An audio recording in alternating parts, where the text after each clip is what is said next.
George Russell is in a spot of bother at the moment at Mercedes and under a lot of pressure and tension, which is also, I think, a bit self-inflicted. A crazy position to be in considering the performance of the W14, but this is just how we find him. And rather than soaking up every ounce of knowledge and experience from this 7-time world champion sitting next to him, he has made it his mission to become the #1 guy at Mercedes, beat Lewis Hamilton at his own game, and guide Mercedes into this glorious new era. But then as well, who can blame him? Because this is exactly what he was promised by Toto Wolff after having years at Williams and then coming on board at Mercedes. He was told Hamilton would retire after wrapping up his 8th world title, and then Russell would come in and spearhead things moving forward. And this new situation he finds himself in has led him to make costly mistakes, make strategy calls on the fly which make completely no sense, and all of which hurt Mercedes. Now, I don't think Hamilton is completely innocent on this front either, but we'll get into that. Just before we crack on, make sure you click subscribe so you can stay up to date with any of my new content. Russell is making his job at Mercedes this season much harder than it needs to be. The objective for Mercedes this year is to finish second in the Constructors' Championship.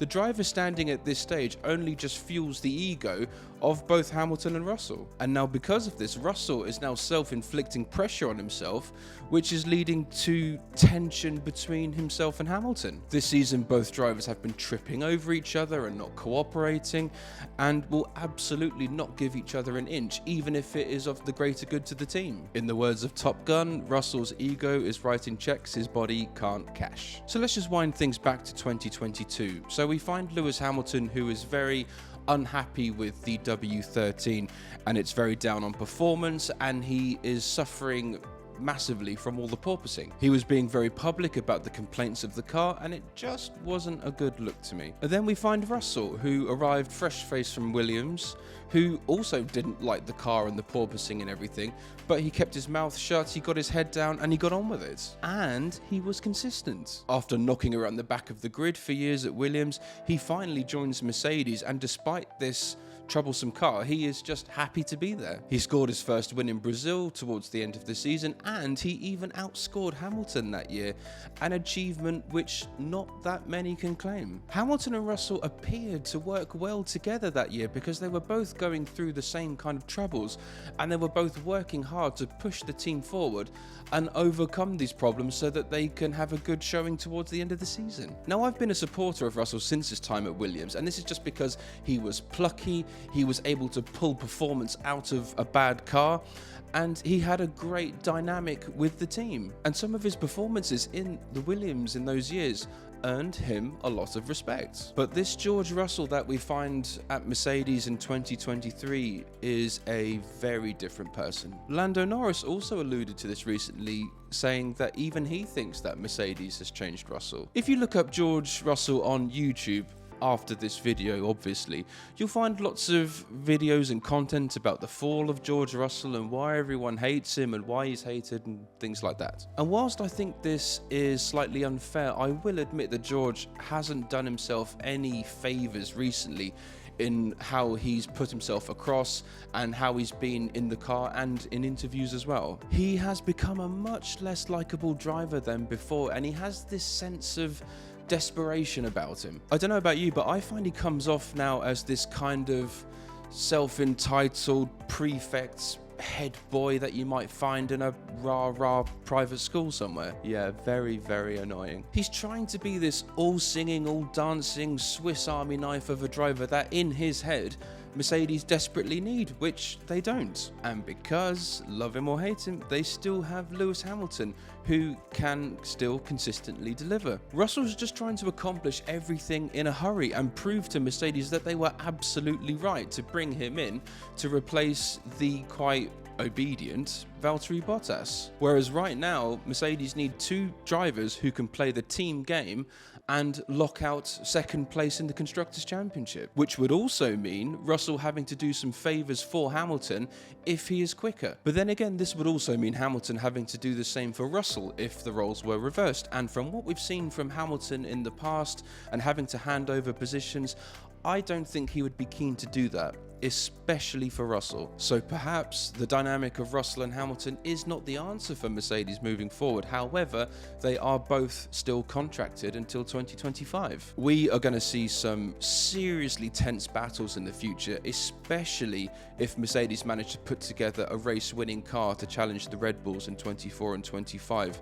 We are going to see battles of the Hamilton and Rosberg era, but I think it could be even worse, because I think Hamilton still had a bit of respect, I think, for Rosberg, which he doesn't yet have for Russell. But it still plays on Russell's mind that he was touted as the replacement and successor for Lewis Hamilton. But as Hamilton is still there and will be until 2025 or maybe beyond, who knows, he has got to be seriously doubting himself. He's got to be thinking, geez, what am I doing wrong? Are they doubting me? What if I blow this chance at Mercedes? So in his mind, he's trying to assert himself in a certain way at Mercedes, and also using Lewis Hamilton as a measuring stick for his own performance. And from what we've seen, this isn't going down so well with Lewis Hamilton or Toto Wolff. Russell comparing himself to Hamilton at this stage of his career is not going to turn out well. He needs to stop trying to be this Lewis Hamilton new improved 2.0 and just be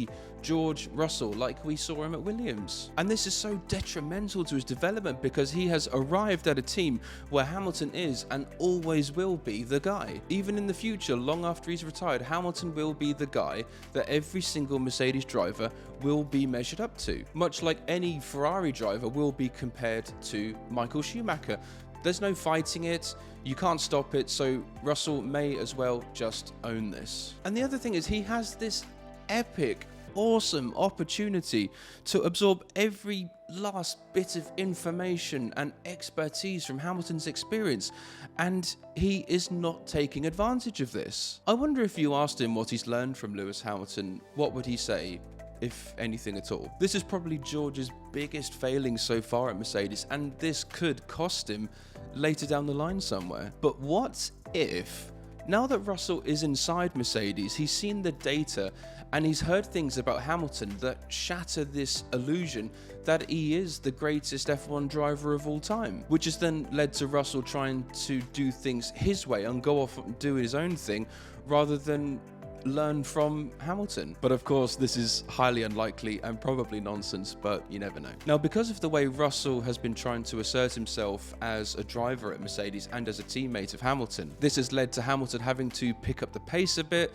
and spend more time at the factory and doing simulator work than compared to when Bottas was around. And Hamilton has been very vocal about how he would have preferred if Mercedes had kept Bottas as his teammate. The Hambot years at Mercedes were an absolute luxury for Hamilton, because he had the run of the place, he had his wingman who he could just use as a pawn to improve any situation that he had on track. And now Russell shows up, and because of this, Hamilton now has to arrive at the factory an hour earlier, leave an hour later, and from what we've seen, I think Russell is more keen to spend more time on the shop floor and do his homework, and has therefore led to Hamilton having to step things up. So there was once peace at Mercedes, but I think this was peace that was brought around by an enforced superiority. Valtteri Bottas, I think, was capable of so much more, especially when he came into Mercedes fresh-faced, but those Mercedes years, I think, have broken him to a degree. But now with Russell coming on board, this piece has been destabilized,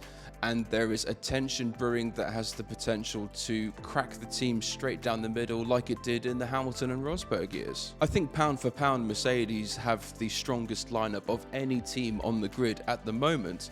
But is this lineup potentially overkill? Does Mercedes really need a Hamilton alongside a Russell, especially if they have race-winning cars in 2024 and 25? The fact that Hamilton is now signed up until 2025 shows that he has unfinished business and fully intends to win that 8th world title. So we find ourselves in a situation where in these years they could trip over each other, take points off each other, and make stupid mistakes. Meanwhile then, a Ferrari or a Red Bull can take advantage, swoop in from behind, and snatch the championship from them, just like 2007 all over again. And whilst this would be epically entertaining, Mercedes absolutely cannot afford to make this mistake. It would be an absolute catastrophe for Mercedes, and we would see Toto Wolff smashing more tables than the Dudley boys. But despite him now being signed up until 2025, is Mercedes even the right place for George Russell? Could he find himself potentially going elsewhere after the fallout of the 24-25 driver market? I think if Russell tries to continue the way he has and be this